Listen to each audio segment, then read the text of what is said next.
New York Cosmos were the best and worst of what soccer in America was. We were really the first big pioneers where big stars came to the United States. Pele, Giorgio Chignaglia, Franz Beckenbauer, Johan Cruyff, Steve Hunt, Dennis Stewart, Carlos Alberto. It was my dream that time to go to play for the New York Cosmos. I think it was one of the best decisions I ever made.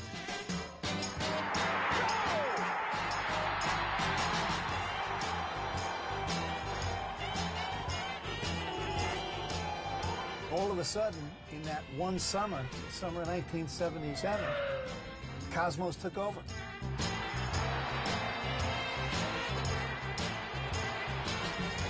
When you saw that stadium with 80,000 people, you know, you almost had an orgasm here. Really. It was a happening. It was an event. It was unprecedented.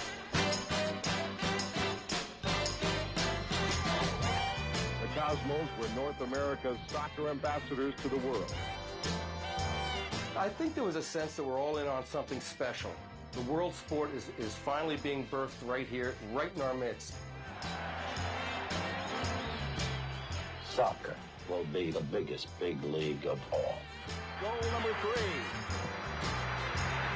3. We transcended everything. We were international. We were cool. We were everything to everybody.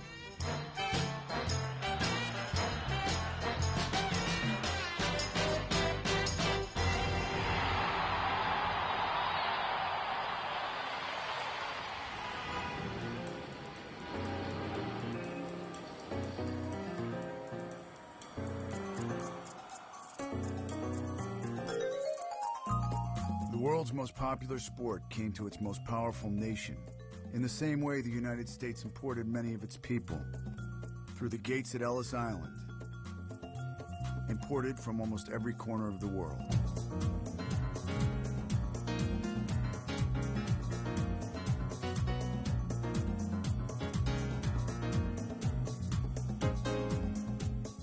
This is somewhat the cradle of New York soccer in the early days. Ethnic communities playing soccer on fields like this in and around New York for decades, really. Hyphenated Americans, we used to call them back then. German Americans, Greek Americans, but never Americans. From the melting pot came America's first great soccer team. In 1950, a free-spirited band of Yanks pulled off one of the most stunning upsets in World Cup history. The World Cup, the Tournament of Nations held every 4 years since 1930, is the global game's ultimate event. The Americans' second match in 1950 was against mighty England, the country where the modern sport was born. I was just a teenager at that time, but it was a great shock to wake up in the morning to find that England had been knocked out by the United States. You know, we just couldn't believe it. The winning goal was headed home by Joe Gaetjens, a Haitian living in New York City who made his living as a dishwasher. On the day he became an American hero, he wasn't even a U.S. citizen. It would be 40 years before the U.S. fielded a World Cup team again. Americans don't have the attention span that people around the world do for watching a sport that is free-flowing and continuous. Hot smash. Burleson's going to have a long throw. He makes it. That ends the inning. Bottom of the 7th, 5-3, Cincinnati. In our sports, there are all these artificial stops and starts, which we use to indulge ourselves in beer and Cracker Jacks and whatever. Football, baseball, basketball, hockey all have natural breaks. I think that people watching soccer for the first time are wondering what's going on. It's just up and down, up and down. Our football is a game without stopping, a game where you've got to think for yourself, a game what you do with your feet and not with your hands. I mean, all these things are totally different for the American public.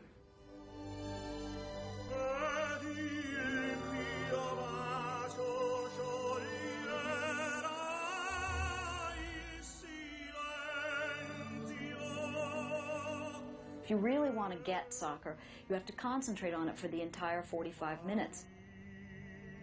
I have sometimes likened it to a play. If you go to a play in the theater, you're going to pay attention to it until the intermission. Then you take a break and talk about it, and then you go sit back down again and watch the entire second act.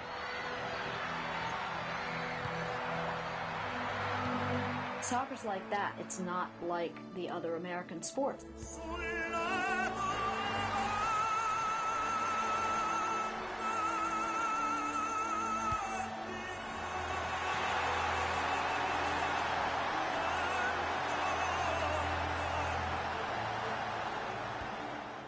It's about tradition. And people in the rest of the world are passionate about soccer. There's no passion in America about soccer.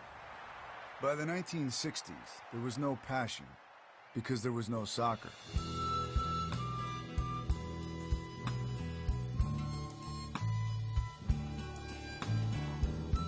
It was just a country where 99.9% recurring of the population had never heard of it.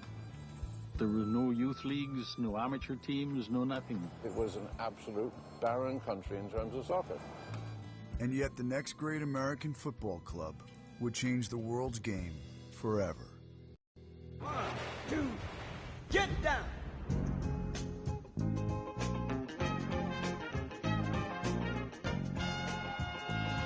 The phenomenon known as the New York Cosmos would not have happened without the passion of one man.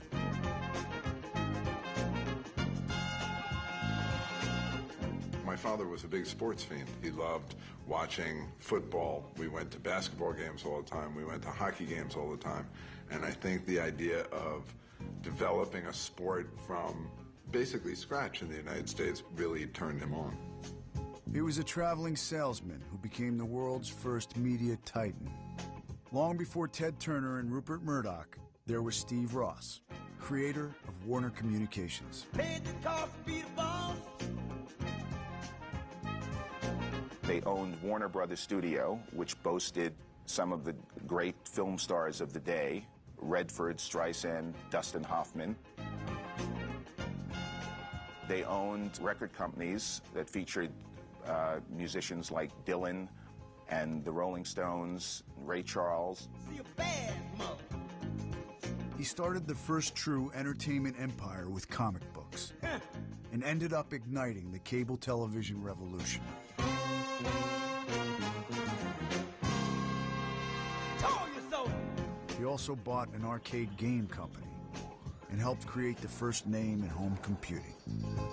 He was a genius. In the financial world, he was really unbelievable.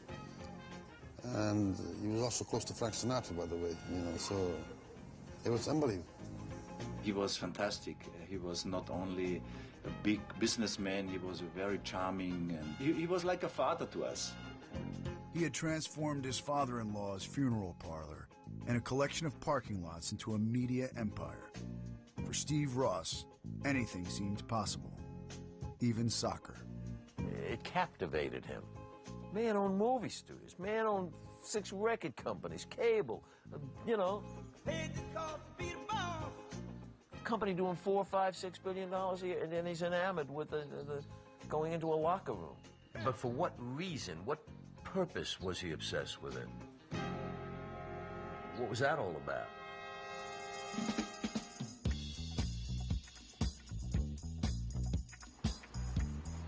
The Big Bang of the cosmos began with a backbeat.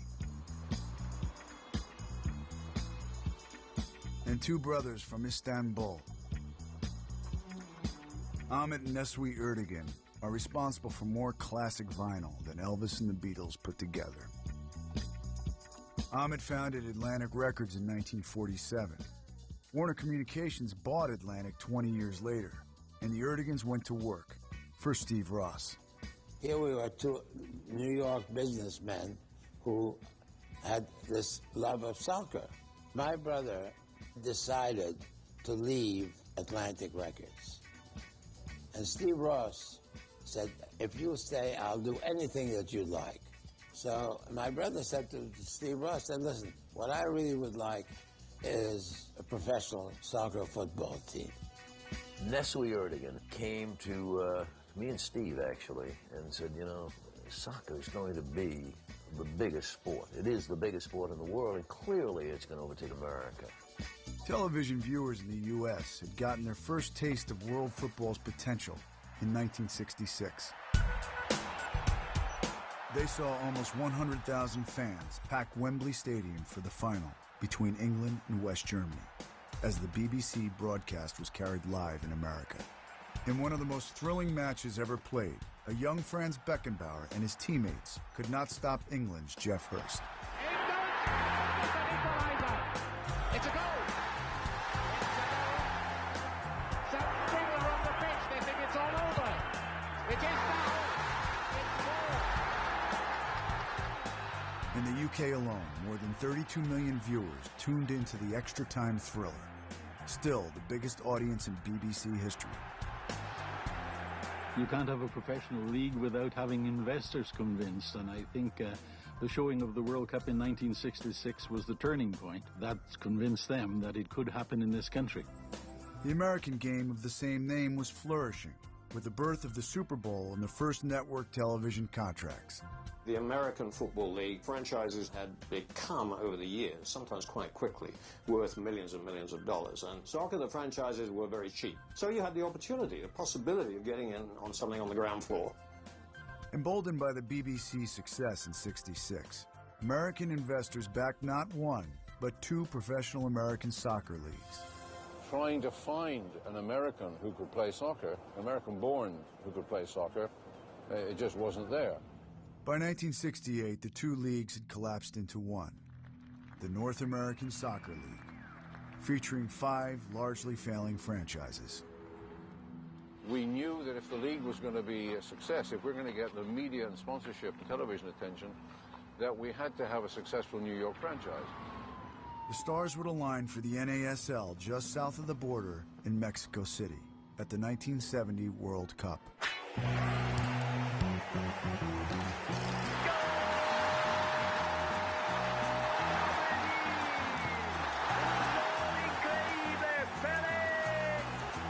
Nesri and I gave a big party at the World Cup.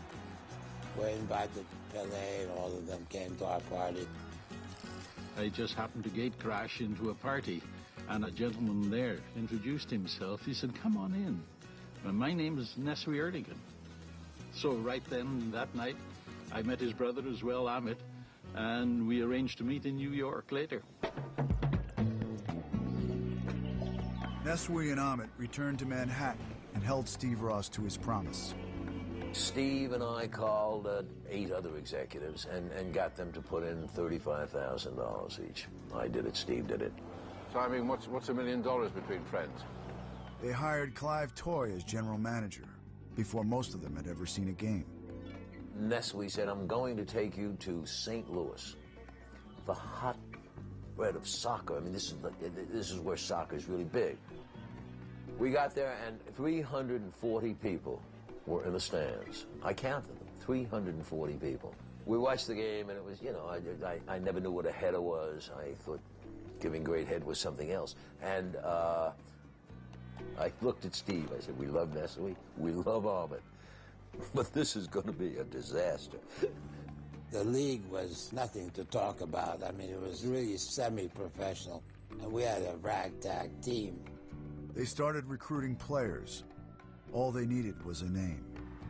The previous New York professional club had been the Mets, New York Mets, and Mets is short for Metropolitan. So I thought, well, what's bigger than Metropolitan? And came up with Cosmopolitan, and suddenly it clicked, Cosmos. That's how the Cosmos became the Cosmos.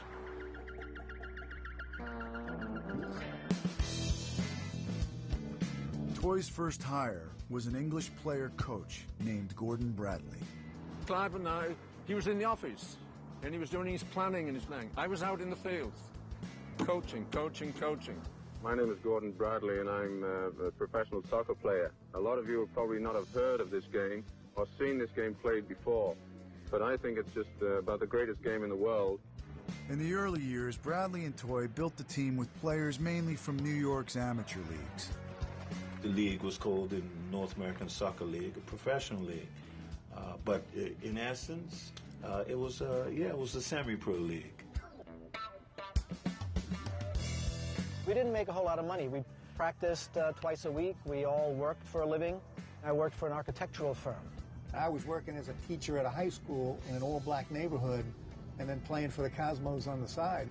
I'll never forget the first contract I signed. You know, I was so proud. I thought I needed an agent. How do I negotiate? And then the coach at the time, Gordon Bradley, said, I'll offer you $2,100 for the season.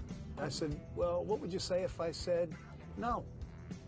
He said, I couldn't care less. So I said, okay, yeah, I'll sign.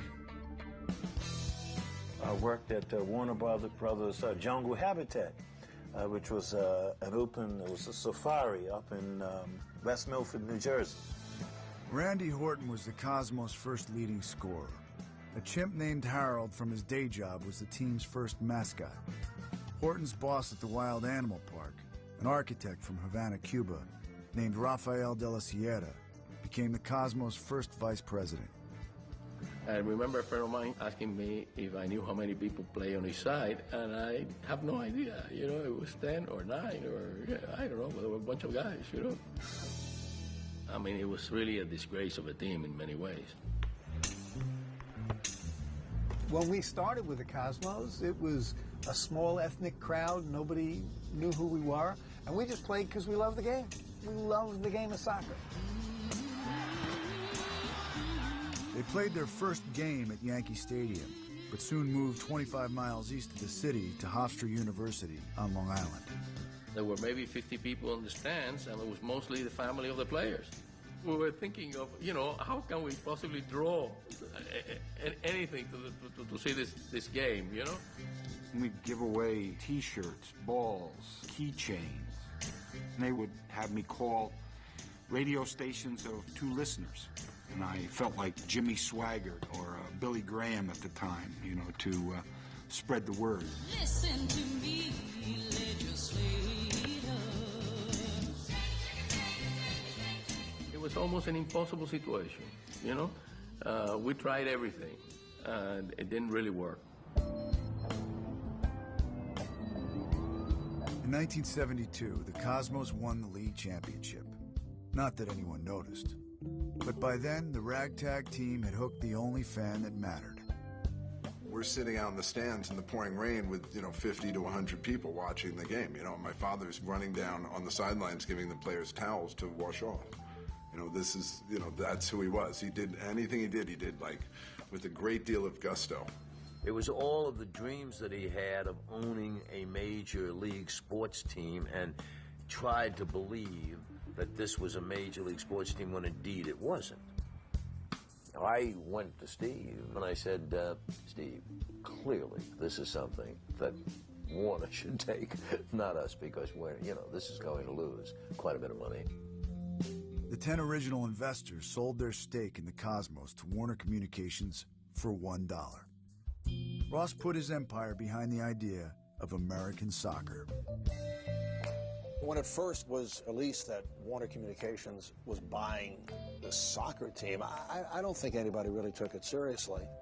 Sports editors treated soccer as if it was a leper colony. He wouldn't give us the time of day in the early days, so I used to buy them subscriptions to soccer magazines so he knew how to spell the word soccer. The only magazine willing to publish a feature on the Cosmos barely mentioned the sport.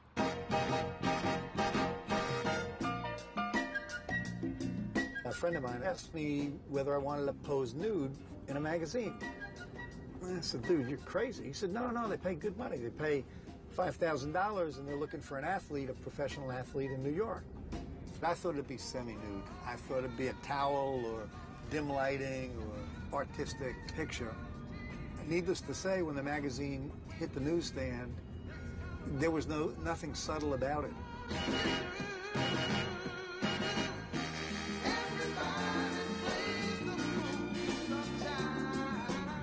There I was, naked, frontal. It was wild.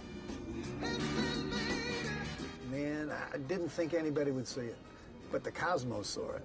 Clive went nuts. I mean, there was no morals clause in the contract, but he said it was disgraceful. I'm a professional athlete. We're trying to be role models. We're trying to sell the sport. We're trying to...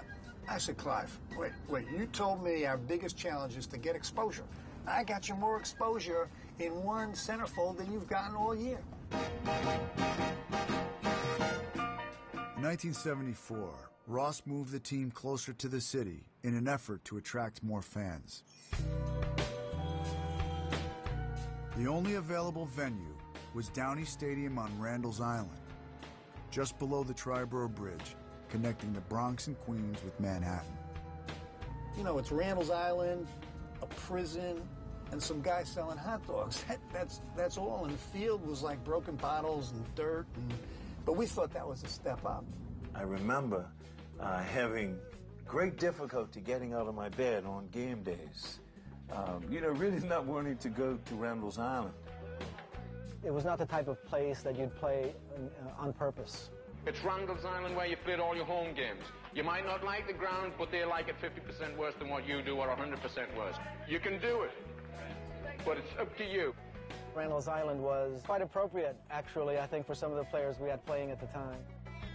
The team's fourth season would be its worst yet. 14 losses in 20 games. We were getting absolutely nowhere. Nowhere. It was hopeless. Steve Ross would need more than just a game to transform the Cosmos into a major league attraction. New York, we talk about Joe DiMaggio, and we talk about Babe Ruth, and we talk about Mickey Mantle, and we talk about Joe Namath.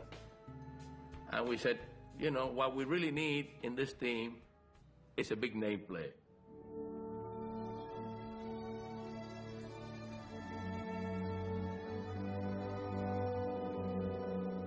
Clive said to me, well, why don't we talk to this guy, Pele? I said, well, who's Pele? I have no idea.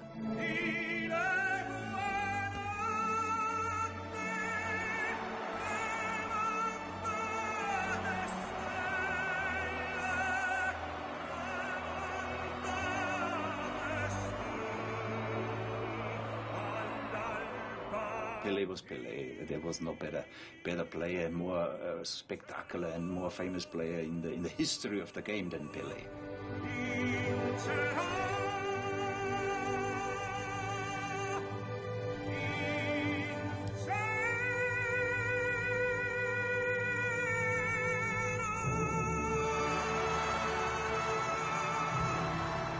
As a boy growing up in the slums of Brazil, he saw his father weep after their country's loss in the 1950 World Cup final. Pele vowed to win one for his father. 8 years later, at age 17, he became the youngest man ever to win a World Cup winner's medal, leading Brazil to victory.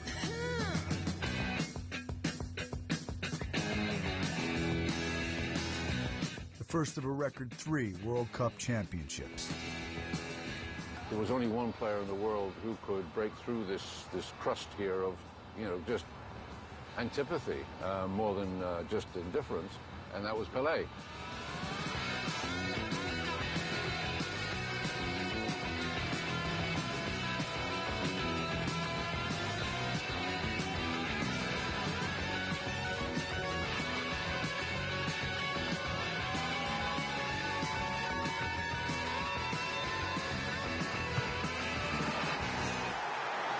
In October 1974, he announced his retirement from his lifelong club, Santos. Clive came to us one day and said, I think there's a chance of getting Pele. Well, that's not quite true. It was my brother who told Steve Ross that we should sign Pele. That is the biggest load of nonsense I've heard today. Maybe this week, maybe this year. The idea of signing Pele was either Phil Woosnam's or mine. The first approach to Pele was done in 1970. Long before anyone at Warner, including Ahmed and Neswi and Steve Ross and everybody else, had ever heard of soccer. Steve Ross asked Neswi, who is the greatest player? And Neswi said, the greatest player is Pele. I got to just tell you that, and I'm going to stop for a minute by saying, you don't have to stop the camera, but this is going to be like Rashomon. Everybody's going to have a different view of everything. You understand that. Toye and Woosnam had in fact approached Pele about coming to America just 1 month after the Cosmos was formed. Toye even insisted the team's colors be yellow, the same as Brazil. The name, the Cosmos, the city, New York, my face, my name, had been registered, you might say. In 1971, Toy could only dream of signing a World Cup legend. By 74, he worked for a dream maker and a risk taker. People around him would say, you can't get there. And he'd say, I don't want to hear about can't. Who is it? Let's try. When Steve Ross looked at Pele, he didn't just see the world's greatest soccer player. He saw a global brand. He saw Pele soccer shoes, Pele jerseys, even Pele cologne that Warner's could license to every soccer-playing country in the world. And he also saw something else. He saw television. He saw a path to what had been promised. Soccer as America's new big league sport. What's it going to cost? I mean, that's always the first question. That's very much the American mentality. If we can't create it, we can assume it, because at the end of the day, it's all about money.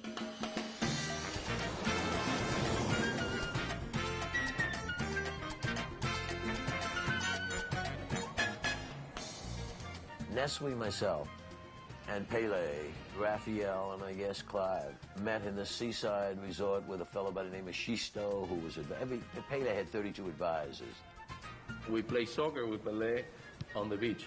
Can you imagine? That'll be on my headstone. J.M. and he played soccer with Pele. And by then, Real Madrid and Juventus had started sniffing around. And so I had come up with, if you go to Real or Juventus, all you can win is another championship, whereas if you come with us, you can win a country. He loved the lure of that. He was going to open a new frontier, and that was America, the great challenge of America. I called that night, I called Steve Ross, and I said, you know what? I think this guy's going to play for us. And he couldn't believe it. He could not believe it.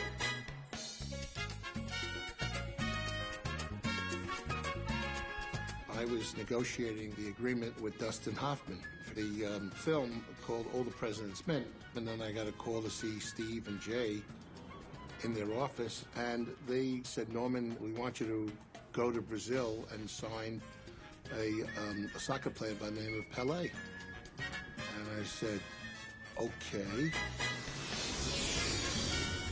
I was greeted by a number of paparazzi and other photographers. People idolized Pele, as they did all over the world, I suspect. But in Brazil, he was clearly a national treasure, and they didn't want to let him go. Ross was ready to risk $2 million for 3 years of play. Pele wanted $5 million for 2 years. Quite a difference. There was no way we were going to spend that kind of money, so we called Jay. They called me at about 2 in the morning, saying, you've got to change the deal a little. I said, hey, listen, Norman, you know what to do. Do what you have to do. We got to get him. We want him, no matter pretty much what it costs. And he said, I have one more thing to tell you. I said, what's that, Jay? And he hung up on us. And then I took the phone off the hook because I knew there'd be 6 other calls. All right, so basically it was up to us.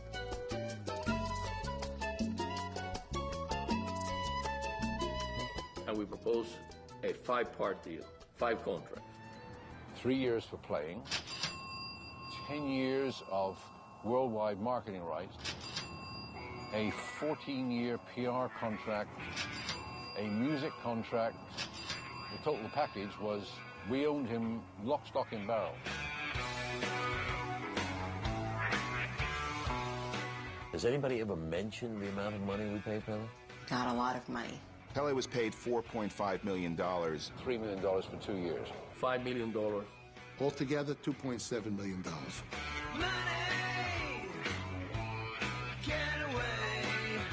The highest paid player in baseball became the home run king that year. Henry Hank Aaron was making $200,000 a season.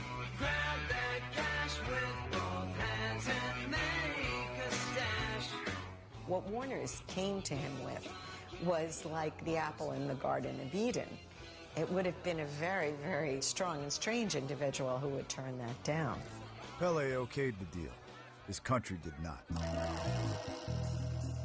Citing his status as a national treasure, the president of Brazil demanded he play 1 more year for his country rather than go to America.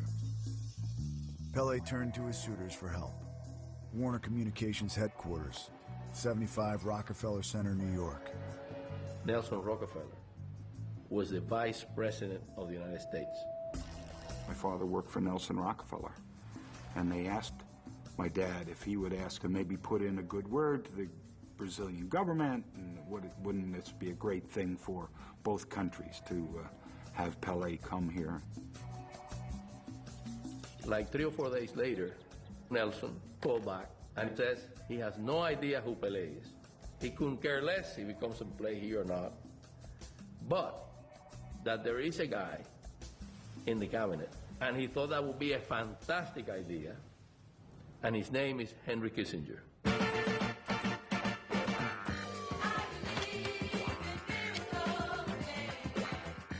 In my dealings with both the Brazilian government, I tried to convince them that having Pele play in the United States was a tremendous asset for Brazil.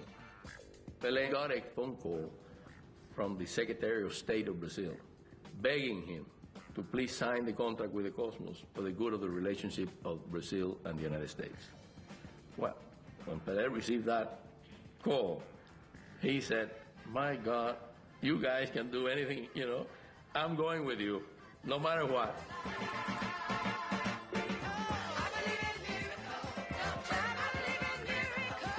Steve Ross announced the signing at the legendary 21 Club in Manhattan.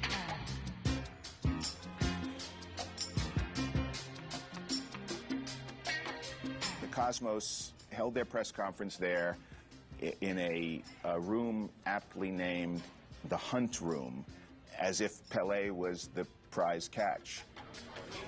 Hello. The press corps got there 3-4 hours before the press conference and nailed their cameras, TV cameras, into the floor. And these were all the people who would never cover the Cosmos, who would never show up or respond to anything. And the sign said, capacity 143 people. There must have been 300 reporters from all over the world. Cameras right in front, please move back. And Pele, was on Pele time, which means that he was 2 hours late. Steve and Jay were waiting for us. Where the hell is he? Where the hell is he? So he's coming. And on my immediate left, Stephen J. Ross, Chairman of the Board and President of Warner Communications. And now at the door, the legend, the great one, the King, Pele.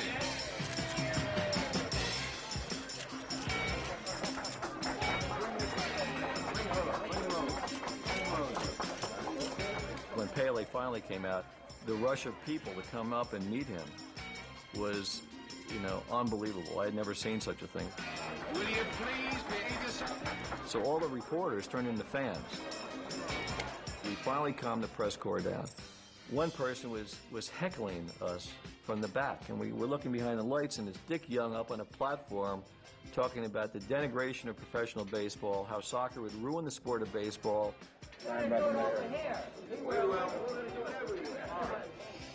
He was just heckling the entire time. Soccer's for foreigners, shouldn't be played in America, everything negative. Dick Young was a crusty conservative man who believed that if you didn't love everything about America, you should get the hell out. Young was probably the best read sports writer in the United States and held a considerable amount of power. To him, the only story was that Warner's was shelling out this, obscene amount of cash for somebody he never heard of. O soccer pegou nos Estados Unidos. Pode espalhar por aí. You can spread out the news to all the world that the soccer arrived finally in USA.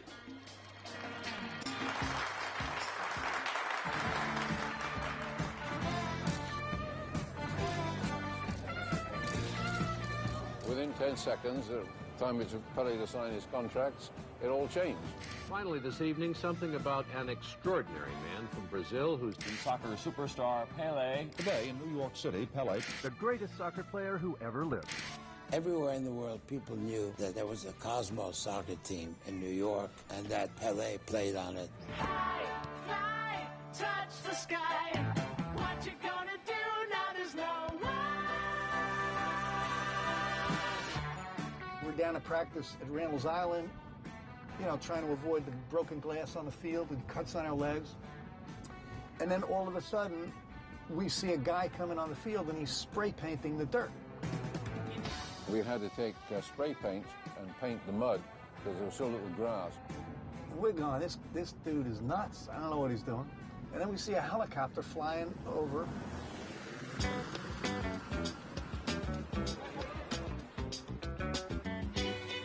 The image was irresistible, that this was the beginning of a Greek piece of theater, if you like. That Pele was stepping in here to save this league from being trite and ordinary, that he was going to move it into the realm of a big-time league.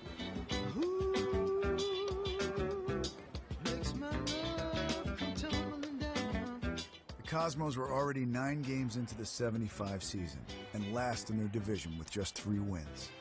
Nevertheless, CBS agreed to broadcast Pele's American debut. Pele is the most famous player in the history of soccer, and today, at the age of 34, he began a new career, playing for the New York Cosmos in the North American Soccer League.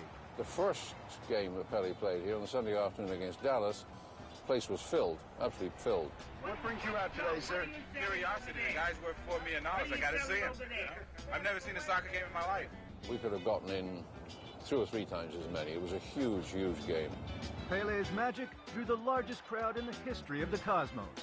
Mr. Ross calling up, how many have we sold? How many have we sold? I came to see Pele because I compare him as a Muhammad Ali in the soccer game. 1 minute the play's dead, and the next minute the whole place is alight. He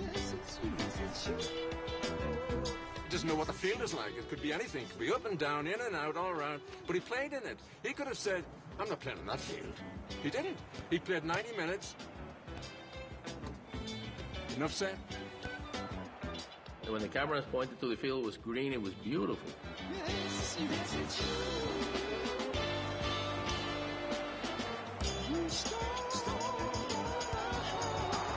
The world's greatest player did not disappoint, rescuing his new team in dramatic fashion. With the Cosmos trailing by 2, his perfect pass made a goal for Mordecai Spiegel. And then he soared above the Dallas defenders to head home, powerfully, unstoppably, the equalizing goal.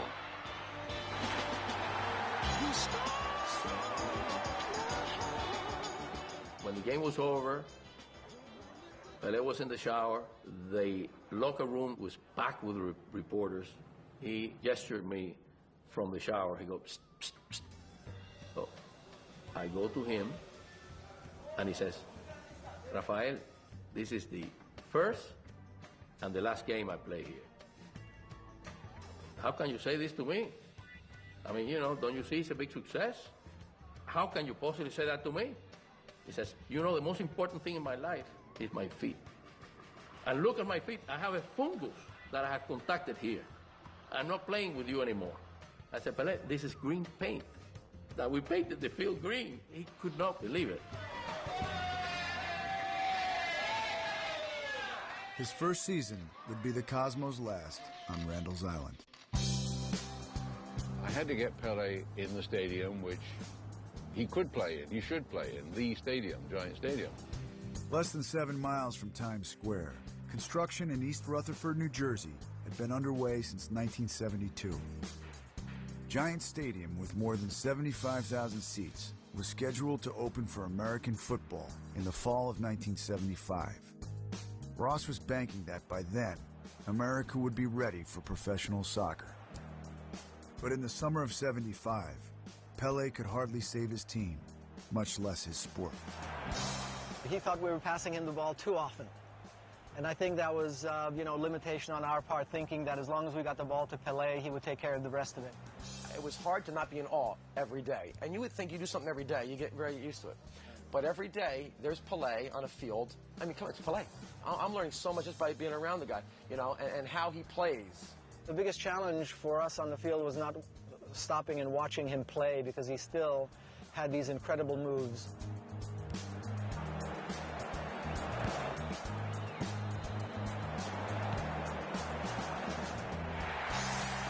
Every place we went, and we're straggling along, there's Pele, we're just like that. And we're with him. I don't think any one of us ever felt entitled. We were honored. We knew we were experiencing something that I always said that there could have been 100 goalkeepers as good as me, and I'm sure Smitty said. I had a hard time as well thinking I belonged there. He was a superstar in a strange land, but he knew his role. I come to play in America because I believe in soccer in America. The kids here love the sport. The American people sport naturally. I come to play here because I know in a few years we'll have a good team in America.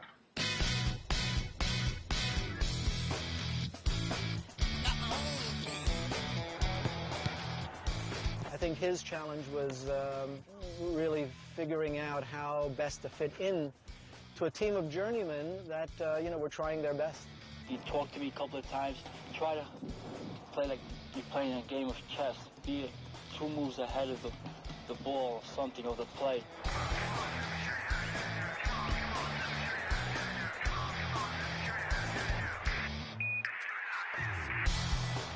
He would finish the season with 5 goals and 4 assists, leading his new team to 7 wins and 9 games.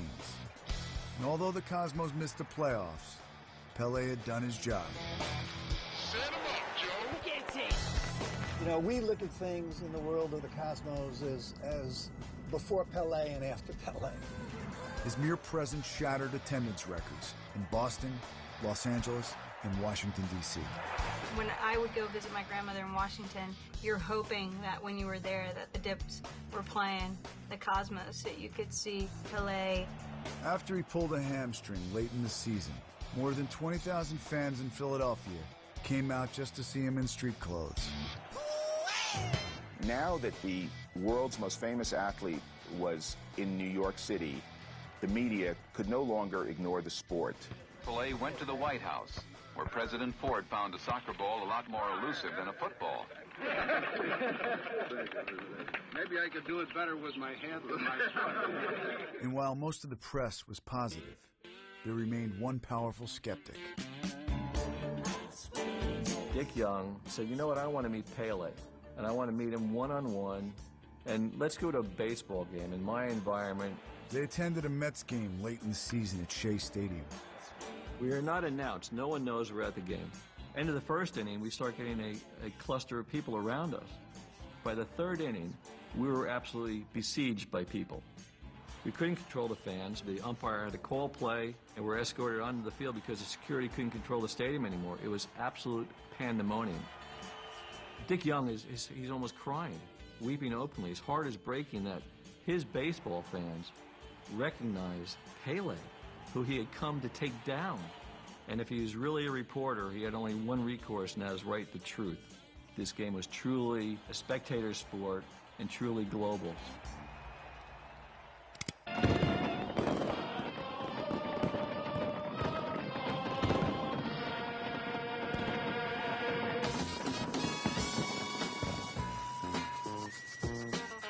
By the bicentennial year of 1976, foreign football was encroaching even further on the American pastime.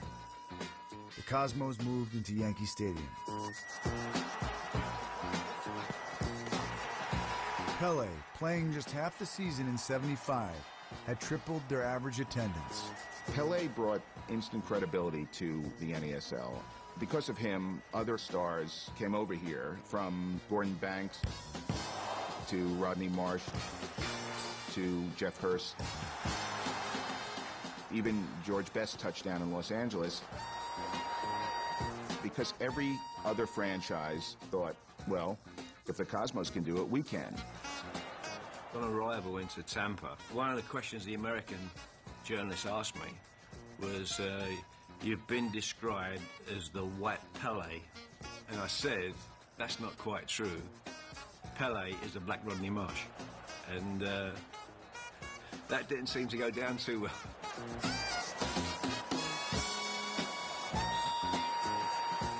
For Steve Ross, the world's greatest player was not enough.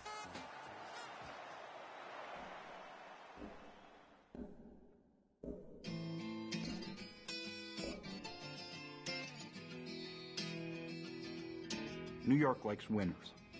You could have God himself as a striker for the Cosmos. If you lost, nobody cares. I've scored, I think, in 220 league games, 253 goals, so that's who I was. So I was the man to put the ball in the back of the net. Giorgio Canaglia was the leading scorer of the Italian club Lazio in 1975. I was the highest paid player in Italy, and therefore I was a bit unhealthy. When I first met him in Rome, I was in his car, and he had a gun in the glove compartment. Oh, you know, I said, what the hell am I doing here?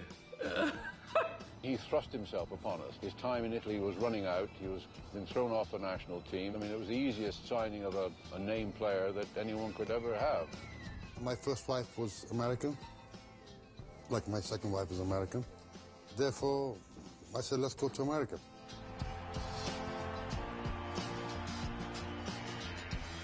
Talks a lot, and half of it's not worth listening to.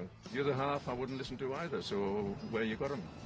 Giorgio Canaglia is Italian, speaks English with a Welsh accent, scored a lot of goals, and those are about the only positive things I can think to say about him. Very disagreeable fellow at times. He was a backstabbing individual. They probably can't stand me. I don't give a shit. Why don't these people just judge me for what I did on the field? That would be a nice thing, wouldn't it? Steve Ross brought in 5 new players that year, 3 from overseas. None more prolific than Giorgio Canaglia.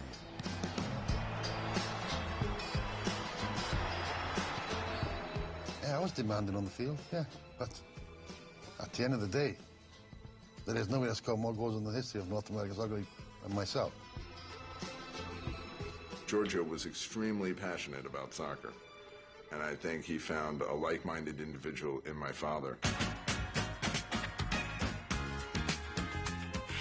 Pele was his prize catch, but Giorgio became his confidant. Let me tell you, Giorgio and Steve Ross had a very strange relationship. I don't know what it was, but he did have, Steve Ross, he had his ear.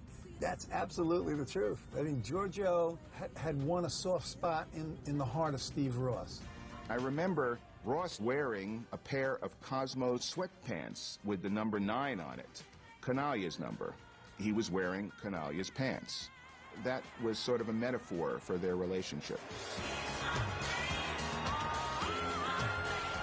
Giorgio was the opposite of the Pele. Giorgio wore his emotions on his sleeve, dynamic, big, good-looking, long hair, an idol like a movie star in Italy. When you walk down the street with Giorgio, it was like walking down the street in the heyday of Joe DiMaggio or Mickey Mantle. Pele reached the whole world and got New York's attention. Giorgio put it over the top because people wanted to come to boo him or cheer him or yell at him or throw things at him. And that's the kind of passion you expect in New York. He scored 19 goals in 19 games, while Pele led the league in assists. Together, they took the Cosmos, kicking and screaming, into the playoffs.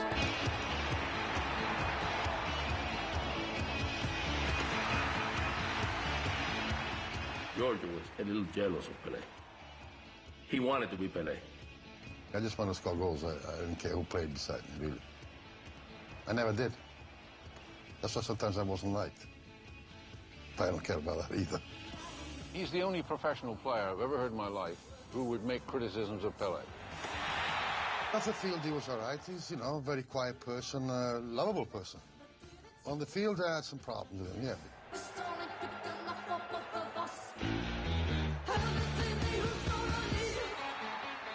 There was a memorable episode in the Cosmos locker room when Canaglia said that he was disgusted that Pele wasn't giving him the service that he needed to score goals. Pele, you can imagine, is not used to teammates criticizing him, fired right back and said, "You shoot from no fucking angle." And Canaglia jumped off his stool and shouted, "I am Canaglia. If I shoot from some place, it's because Canaglia can score from that place." And Pele was near tears, shook his head and walked out of the locker room. I didn't want him to do bad. I wanted him to do well. But he kept coming inside next to me, and I said, listen, one guy's going to mark the two of us. So try to stay wide because you'll be more effective and you'll score goals. All great goal scorers have an ego. Give me the ball. Why are you giving it to Pele? Give it to me. He wants the ball. He wants to score. Listen, my friend, if you don't have egos in life, especially in the sports, you're not going to go very far.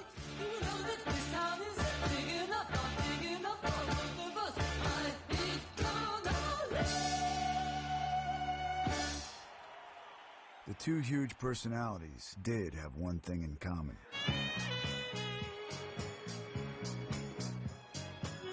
Giorgio had his locker room with his blue velvet robe and his Chivas Regal, pack of cigarettes, sunglasses. He had it all. The women went wild. They just went wild.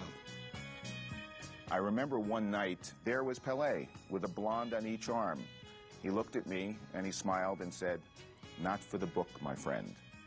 He'd sit in the lobby in every town, often by himself, doing the old winky, like he was on the cruise. Their shared passion for life may have cost them a shot at the championship. In the second round of the 1976 playoffs, the heavily favored Cosmos faced the Tampa Bay Rowdies and Rodney Marsh. We knew them, and we knew about the Cosmos team, and we knew the personnel. So we had a limo that met them off the plane with two girls in the limo and 2 bottles of Chivas Regal. And 24 hours later, at the game, they both came out onto the pitch looking very much the worse for wear. Tampa Bay won the match 3-1. Steve Ross was not happy. He didn't like to lose games, no, he didn't like to lose in anything. He didn't like to lose in board games. So, yeah, a soccer game, no, he hated to lose a soccer game. In championship games, you didn't want to lose one of those. Immediately following the loss in '76, Ross took his team where it could be truly appreciated. We went on tour, playing all over Europe, France, and in Belgium, and Switzerland, and in Italy. They went on 2 exhibition tours in the span of 7 months. We became like the ambassadors of goodwill. Steve Ross wanted them to be treated like great stars. We travel first class, 5-star hotels, unlimited budgets, no such thing as per diem. They weren't spending that money, they were spending shareholders' money. The publicity that we generated for Warner was enormous. Publicity that they couldn't buy. One little stockholder said to us, "Mr. Ross," at the annual meeting, "what does this cost? Do you lose money?" He says, "Well, we lose some money." "Well, how much do you lose?" And he looked at her straight in the eye and said, 2 cents a share. And the whole audience applauded. What a wonderful venture this is. Not recognizing that 2 cents a share was $5 million.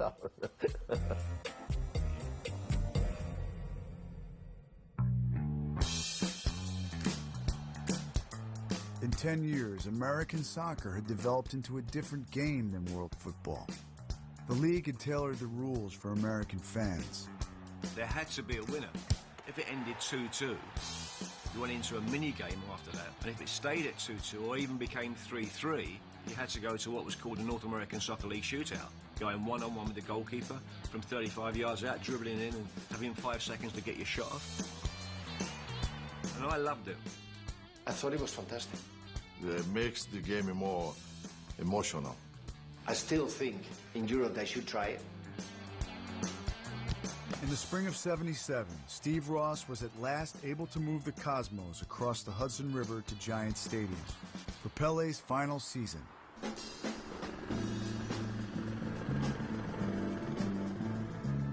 While the league had Americanized the game, Steve Ross wanted to take it a step further. He asked me to prepare a plan, which included the Cosmos cheerleaders, the halftime show, Bugs Bunny, who I was able to get from Jungle Habitat, Americanizing the game.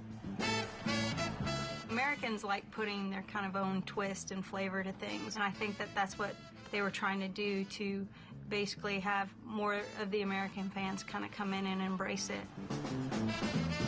At the same time, he continued internationalizing his team, surrounding Pele and Canaglia with 14 new players from 7 different countries. We were the first team that had a totally international squad.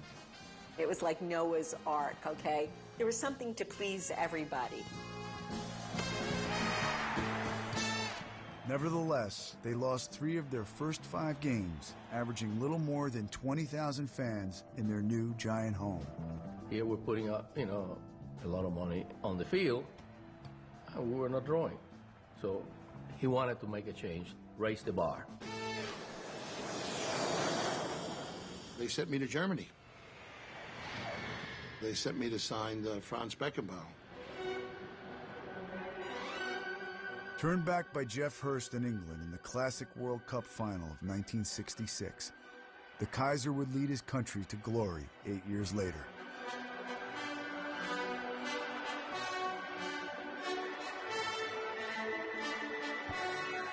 Talk about someone who was the ultimate team leader, the one that organized in the back and was just so calm and collective on the ball. You never got the sense that he was in any sort of state of panic, regardless of whether he was up by 4 goals or down by 4 goals. Twice voted European Player of the Year, Franz Beckenbauer was lured to America at the height of his career.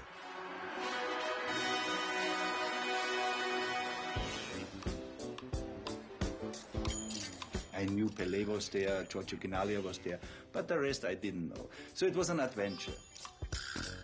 Giorgio was berserk. Why do we need to hire Beckenbauer? Why do we need Beckenbauer here? We don't need him at all. Now, he was the third banana.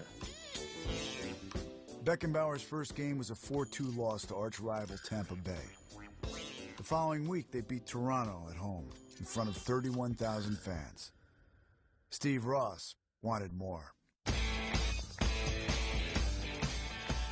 Steve was what you would call a star.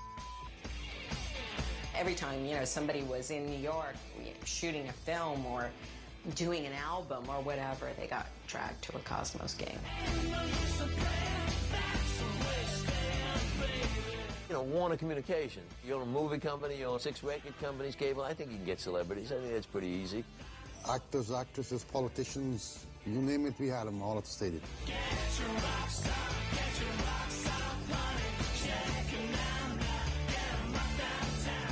I don't know who they were. The bloody locker room was littered with people. It was becoming a joke. Henry Kissinger never missed a game. I have a passion for what we call soccer. I remember once Gordon Bradley looked over in the corner and saw this guy with longish hair, skinny as a rail, looked like he was on drugs. He told our security guy, "Get that guy out of here."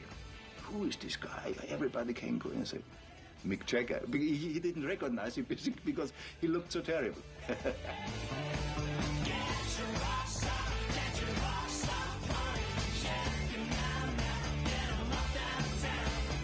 Jagger and Kissinger were welcomed on a weekly basis, while the first 2 men on the Cosmos team were quietly shown the door. I came May 77. After 3 weeks, Clive Toy, the president, he resigned. Gordon Bradley, the coach, he was fired. I said to myself, oh my God, where am I?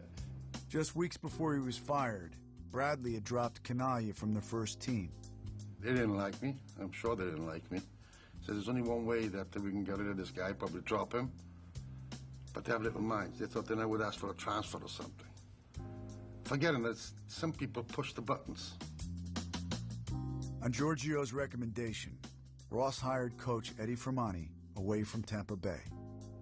He brought in his guy, Eddie Firmani, to coach the team, knowing that Eddie would do his bidding. Just put the balls in front of Giorgio, because Giorgio, when he goes, he wants the ball in front of him, not behind him. And he flowered under Eddie, and he scored a bushel full of goals. You knock all those beautiful balls just in front of him, put all the balls in there, so they go straight in goal. That's right. Oh, yeah.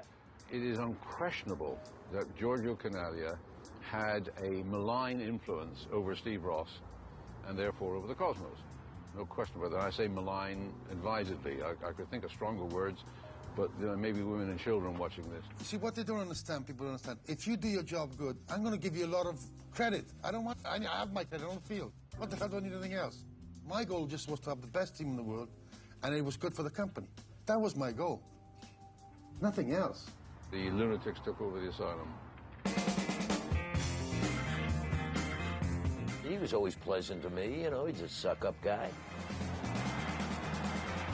Pele, when he scored a goal, never looked at us. Bobby Smith, when he scored a goal, never looked at us. But every time that Giorgio scored a goal, he would run back in front of Steve and bow down and suck up to Steve.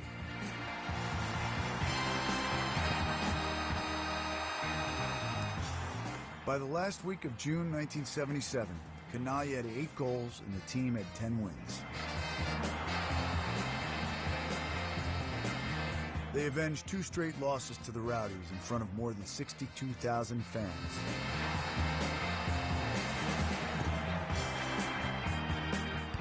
Pele scored a hat-trick. When I look at games that I played in America, that would definitely be top of the heap. Then, they dropped 5 of their next 7 games. Steve Ross said, now we have Pele, we have Beckenbauer, we have Canali. But the rest, you need more. So I went back to Sao Paulo.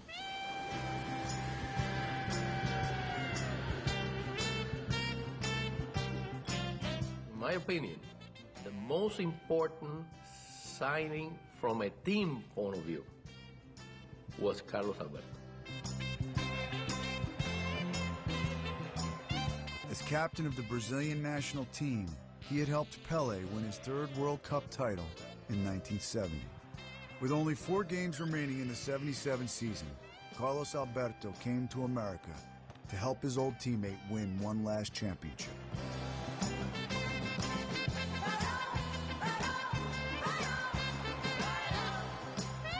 It's unforgettable. The day I arrived in New York, it was the day of the blackout.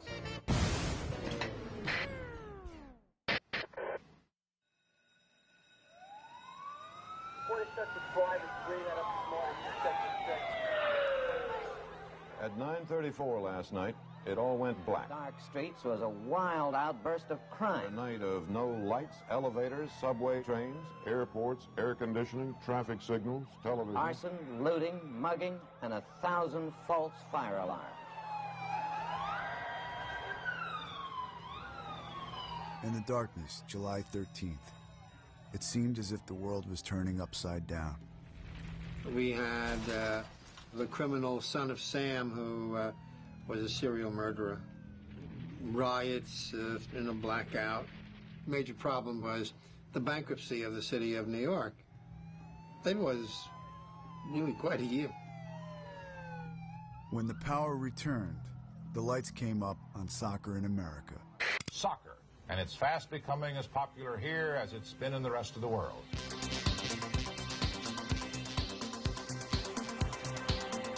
It was like an explosion. I mean, it was a whirlwind. It was like a meteor taking off. One day we were nobody, and the next day we're playing at Giant Stadium, and limos picking us up to take us right to Studio 54 after the game.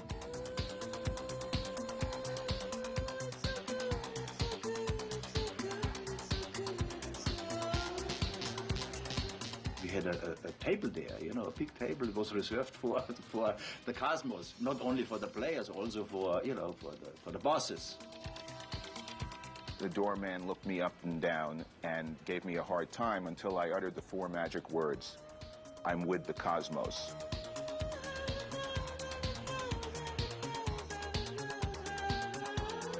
I remember people making out up there, in full view of you, celebrities walking in and out. Every Monday night, they had a party at the Studio 54. This was a part of the development of football also in the United States, soccer in the United States.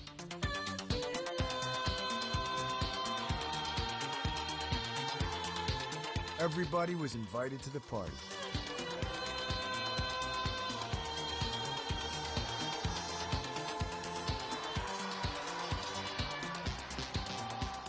I was the first one out on the field every game, and you felt it. You walked out there, and all of a sudden, one by one, I'd stand there as these giants of soccer, these international stars, bigger than life players. They were coming out of this tunnel like gladiators coming out to do battle.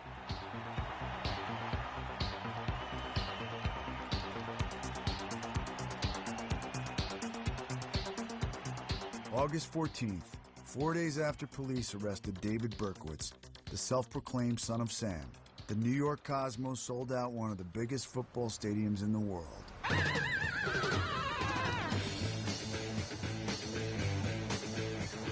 It was a playoff game against Fort Lauderdale. The first time in the history sold out. The Giant Stadium was sold out with 77,000 and something else.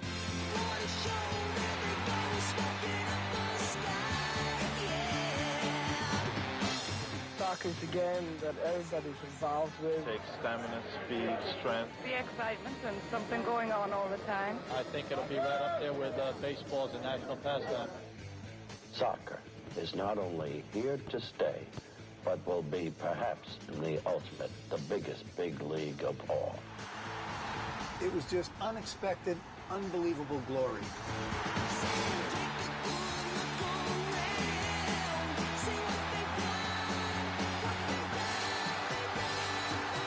Basking in the glory high above the masses sat the king of American soccer, Steve Ross.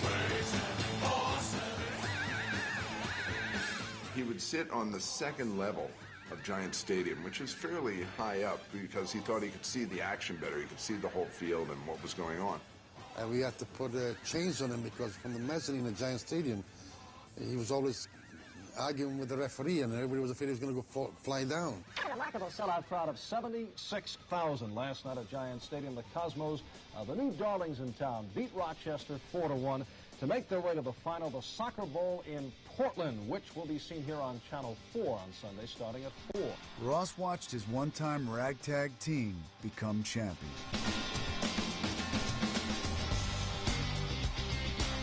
What I remember most about the championship game in 1977 was how excited the players were because they wanted to win a championship for Pele. We all felt responsible. It was Pele's last game competitive. You know, we wanted to do it for him. It is Pele's final year, and we'd like him to leave the way he deserves to leave as a champion. That was not marketing, that was not PR, that was genuine, and it was very touching.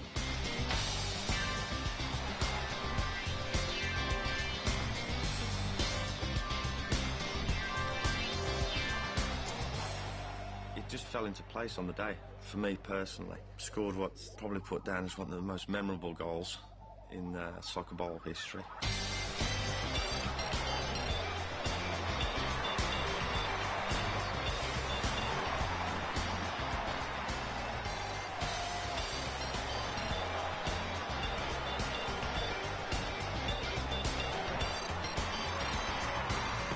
But the game winner in the 81st minute belonged to Pele's locker room rival, Canaglia.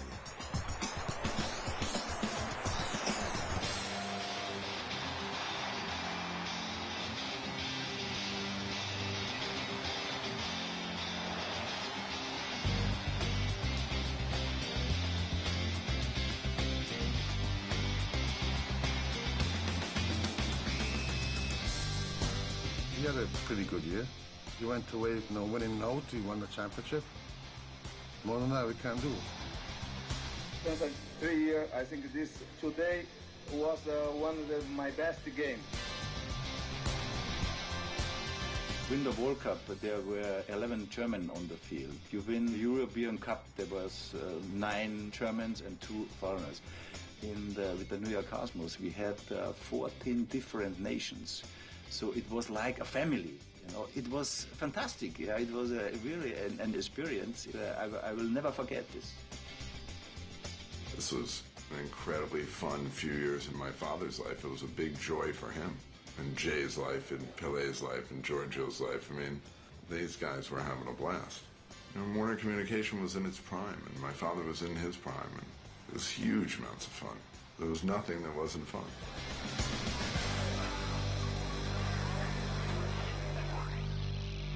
Pele left the league with a parting gift, hope for the future.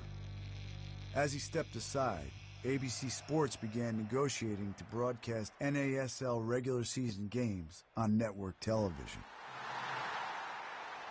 Steve believed that television was the key to the Cosmos or soccer's success. No professional sport in the United States makes it without a television contract. Right now, we're at Giants Stadium in East Rutherford, New Jersey. By 1978, the Cosmos were giving network executives every reason to believe that American soccer had a lucrative future. But already it's been filled to its capacity of more than 77,000 several times for another sport, for soccer.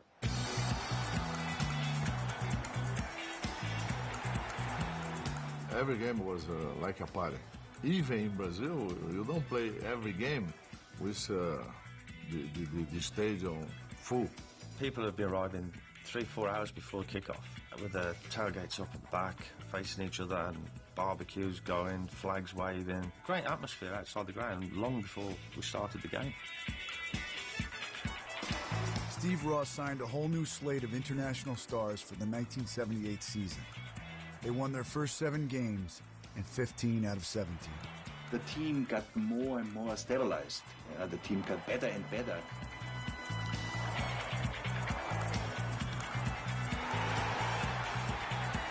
But the competition had also been diluted due to expansion. In '78, the NASL added 6 more teams for a league high of 24, all of them chasing Steve Ross and the Cosmos. It was a negative impact because you had people owning the teams that couldn't afford it.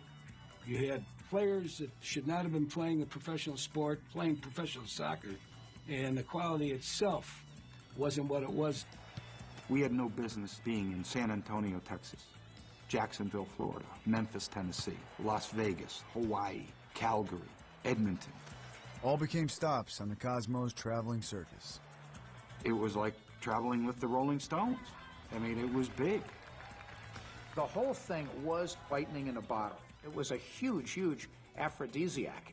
And it wasn't even behind closed doors. On the flight out to the Cosmos Championship game in 1977, there were 2 sex acts performed.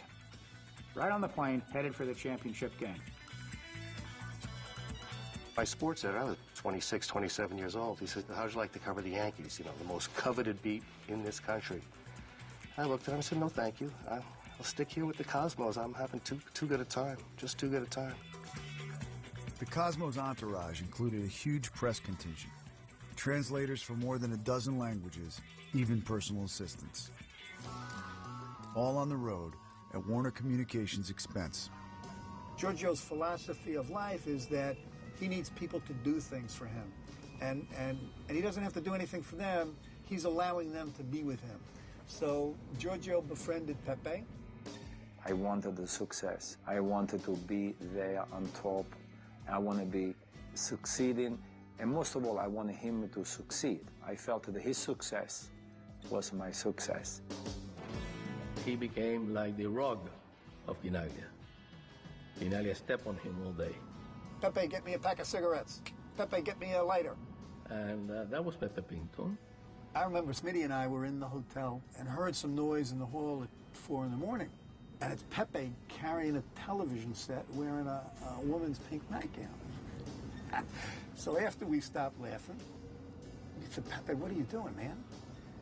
And Pepe starts cursing. He goes, I'm busy. I'm in my room. I'm having a party.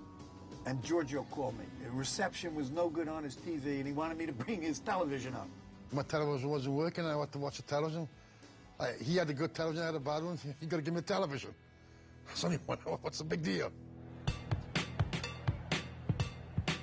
The '78 Cosmos rolled into the playoffs with a record of 24 wins and 6 losses. They shattered league records for points, goals, and average attendance.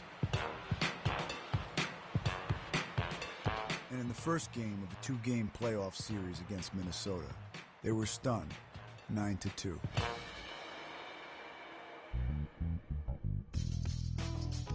When we came back to New York, we trained in the morning, and then Eddie Fermani, our coach, said, you know, after lunch, would you just wait? Steve Ross is coming to say a few words. And he opened by saying, I was on the West Coast when we played Minnesota with 750 of our delegates. And he says, our delegates didn't want to talk about our latest project. All they wanted to talk about was the fact that the Cosmos had lost 9-2. And then he said, I felt a little bit embarrassed. I don't like to feel embarrassed. And then he went on to say, virtually saying, we are the best, we play the best for the best, we want the best performances. If you don't want to be a part of that, see the coach and you can go now. fantastic motivational speech.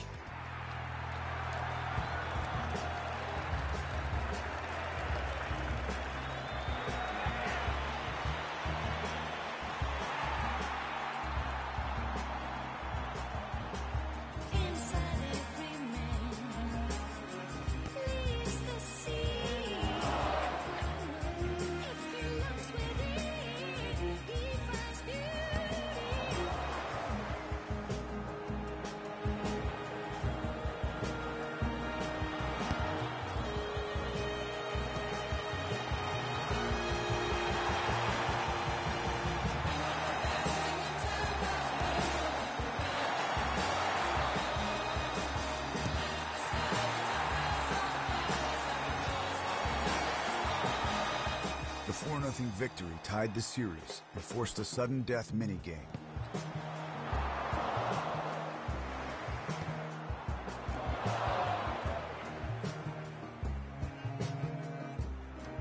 Cosmos have but one last chance. 5 seconds and 35 yards separate the Cosmos from elimination. The shooter, number 5, Carlos Alberto, was never before participated in a shootout. It was just so tense. I mean, we talk about excitement and build-up. That matched anything I've been involved in the whole of my career. Alberto, if he misses, the season's over. Lettieri out, shot, goal! The Cosmos have won it! An incredible comeback. The Cosmos advance to Portland.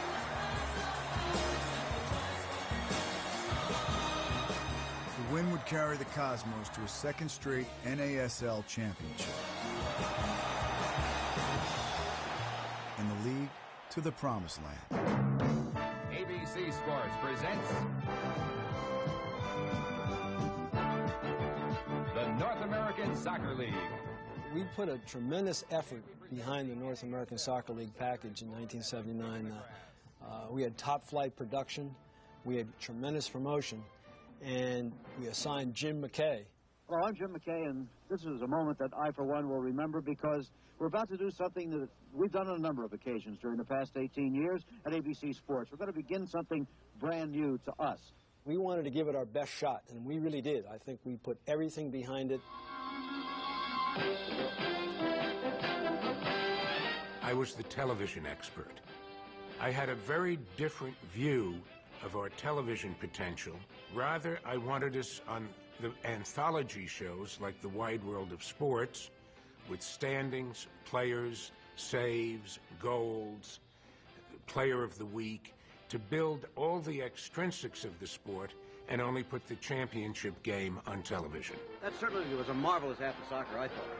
Beautiful, Harvin, the wonderful play from both sides. And I said, we will go on television and fail. Then they will blame soccer. I got outvoted. The Cosmos would be the cornerstone of ABC's coverage. With the team's success under Canalia's hand-picked coach Fermani, and without the guidance of Clive Toy, Cosmos' brash leading scorer began calling the shots. When Giorgio said, give me an office, I know how to put together this team better than you, everybody said okay, because they didn't know what to do. For all intents and purposes, Giorgio ran a shadow government on the Cosmos. He was the man behind the curtain. In 1979, the team matched its own league record of 24 wins and 6 losses. They would again be pushed to the brink of elimination in the conference finals, this time by upstart Vancouver. Just like the year before, it would come down to a beat-the-clock shootout. The Cosmos have one final chance to tie the shootout.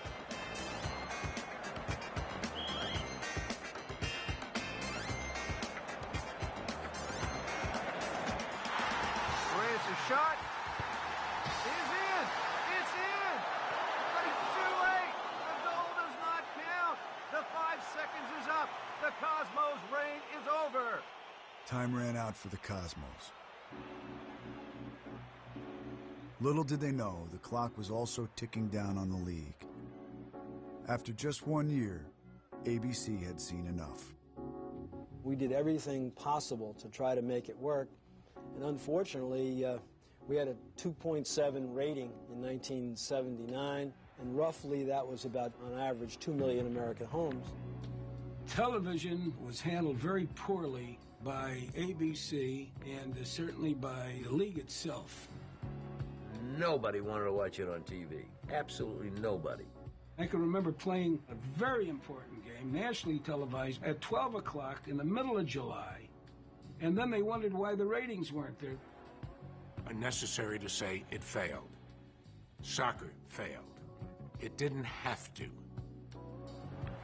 League attendance would peak in 1980. New York would win its third title in 4 years. But without a network television deal, the dream of soccer as a national sport was all but gone. 1980 came, and Quinalia started to mingle with things. And I didn't want to put up with it. I resigned. Ultimately, Giorgio became the president of the New York Cosmos. He wasn't loyal to us. He wasn't loyal to the game. He was loyal to himself. Just because you are a carpenter doesn't mean that you are an architect.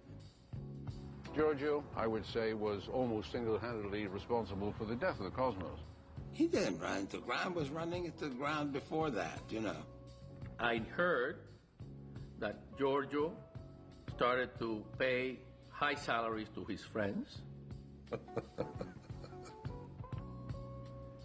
And I heard that he run the losses of the team in the millions of dollars. High millions. No, we're talking about million. No, I don't think so. You don't believe that, do you? That Giorgio Canaglia ran the Cosmos? I can tell you, when I was there from 1970 to 81, Giorgio Canaglia didn't run anything, you know? That's how we got rid of him, too. Maybe he fired me and I didn't even know it. Wait a minute, maybe, you know? Does everybody substantiate all of these nonsensical quotes of his? He didn't like the Cosmos. I know that because it's a very simple reason. Because Steve loved the Cosmos and he was getting involved. And he thought that was distracting Steve from other major issues of the company. Now, this is going to shock you and maybe the whole audience. I'm closer to Steve than maybe even Giorgio. And I'm not sure about Pepe. Was that his name, Pinton? But maybe even Pepe Pinton. Pepe Pinton would become vice president. The Cosmos won their 5th soccer bowl in 1982 as the league began to collapse. Every time you would walk into the North American Soccer League headquarters, this guy would be there with his head in his hand and saying, does somebody want to buy Seattle? Does somebody want to buy Los Angeles? The Cosmos, because they attracted all these great players, were the best thing that happened to the league, but in another sense, they were the worst thing that happened to the league because they scared other owners as to where the cost of operating were soaring. They just wanted to win things, and there's nothing wrong with that. But the aftermath of that was complete devastation. Cosmos, good afternoon. But the Cosmos' bloated budget was only part of the equation. Now it's Pac-Man's turn to get eaten up. Atari, once the fastest growing business in American history, came crashing down under Warner Communications, nearly crippling Ross's empire. For investors in Warner, zonk, a one-day paper loss of around $1 billion. Steve Ross had doled out millions to make his dream team, but in the end, he was left with a tsunami of red ink that he couldn't ignore, especially when other parts of Warner were hemorrhaging. When hard times hit, you have to start cutting fat. Steve Ross would seize one final unexpected opportunity to give soccer a permanent foothold in America. The World Cup for 1986 had been awarded to Colombia, and in 1982 the word was out that Colombia were going to withdraw and that other countries would have an opportunity to stage it. Steve Ross, unbelievable. He was like a kid. It was very exciting to bring the World Cup in the United States. They made their plan. He would call on all his soccer connections to win the bid. Steve Ross was working everywhere on our behalf. You know, he was a fanatic. And when we actually went over there, Steve came with us to make the presentation. In May 1983, FIFA, global football's governing body, awarded the '86 World Cup to Mexico. Why they give again to Mexico, not to the United States? And then I say, all the time, FIFA that time killed the best market in the world that time. And then Steve Ross, I remember like today, he said, finish. In 1984, the team was dissolved. The league disbanded within months. It started out as a circus, became a 3-ring circus, became a 10-ring circus, and then the tent collapsed. In effect, mainstream professional soccer here is dead. At the end, everybody sort of jumped off board for whatever reason or not. The league folded, we sold some of the players retired, some of the players did not play anymore. So I was left pretty much with the ship all by myself, and I went down with the ship. Because I went down with the ship, I'm still there with the ship. In other words, I am underwater with the ship. Really? What ship? Is there a ship now that's sailing on the Cosmos name? The Cosmos ship, what is that? Pepe Pinton was never a big player. Pepe Pinton was, you know, he may have been a big player in the pizza parlor, but he was never a big player with the Cosmos. Trust me. He took the name rightly so because he worked for the Cosmos. He worked for Warner's, which was good. I think he deserved it, he wanted it, and God bless him, take it. Have you seen the Cosmos play lately? Oh, either have I. So Pepe owns, what we're saying is, let's be very clear. Pepe owns the Cosmos. The Cosmos are nothing today. So Pepe owns nothing. Him, like many others, thought they were the Cosmos. The Cosmos belongs to everyone, the players, the executives, the managers, you know, the fans. That's what made this whole thing so beautiful.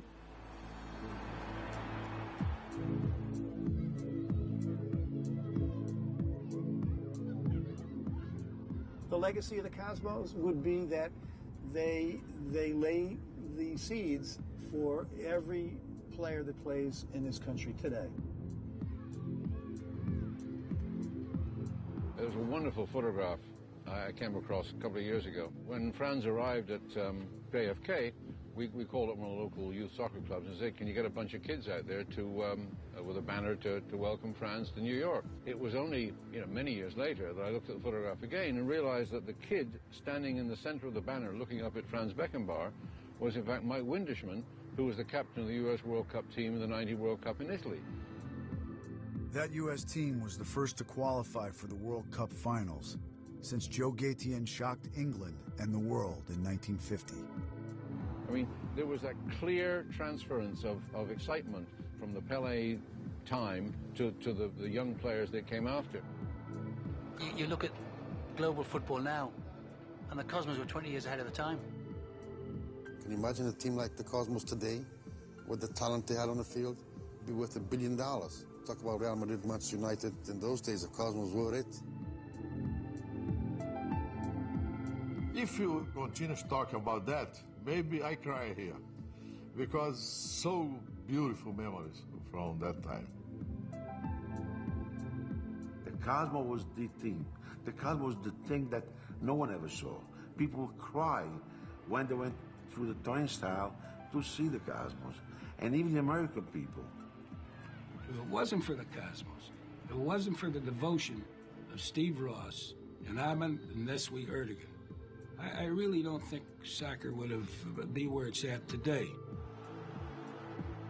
The World Cup finals finally came to the United States in Giant Stadium in 1994. But Steve Ross didn't live long enough to see it.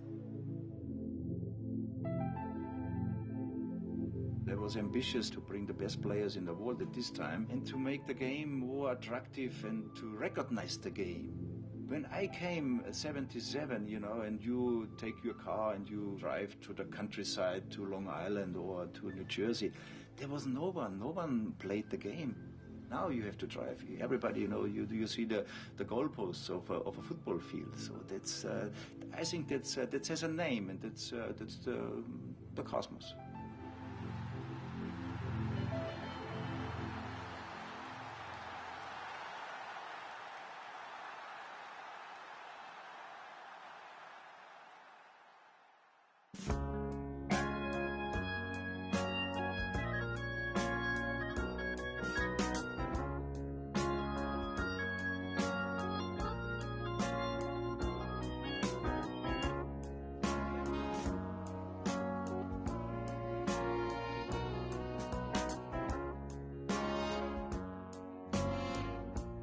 Times are hard, you're afraid to pay the fee, so you find yourself somebody who can do the job for free. When you need a bit of loving, 'cause your man is out of town, that's the time you get me running, and you know I'll be around. I'm a fool to do your dirty work, oh yeah. I don't wanna do your dirty work no more. I'm a fool to do your dirty work, oh yeah. Light the candle, put the lock upon the door. You have sent the maid home early like 1,000 times before. Like the castle in its corner in a medieval game, I foresee terrible trouble, and I stay here just the same. I'm a fool to do your dirty work, oh yeah. I don't wanna do your dirty work no more. I'm a fool to do your dirty work, oh yeah.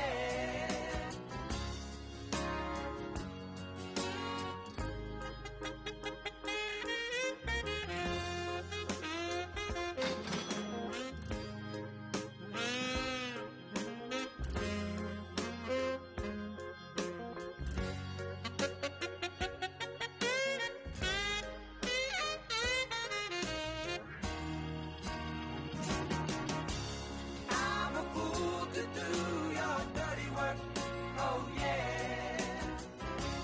I don't wanna do your dirty work no more.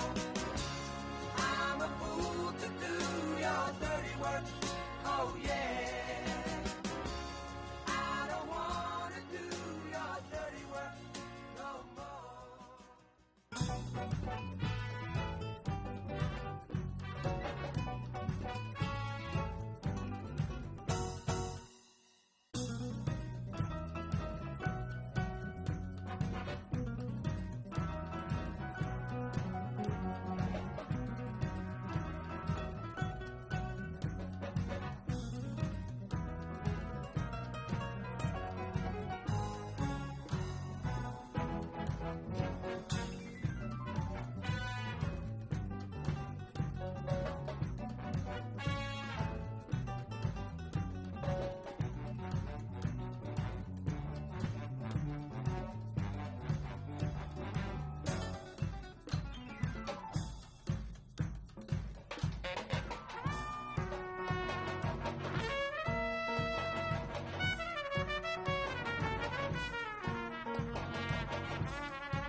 This was the cheer they used to make. Cosmos. Cosmos.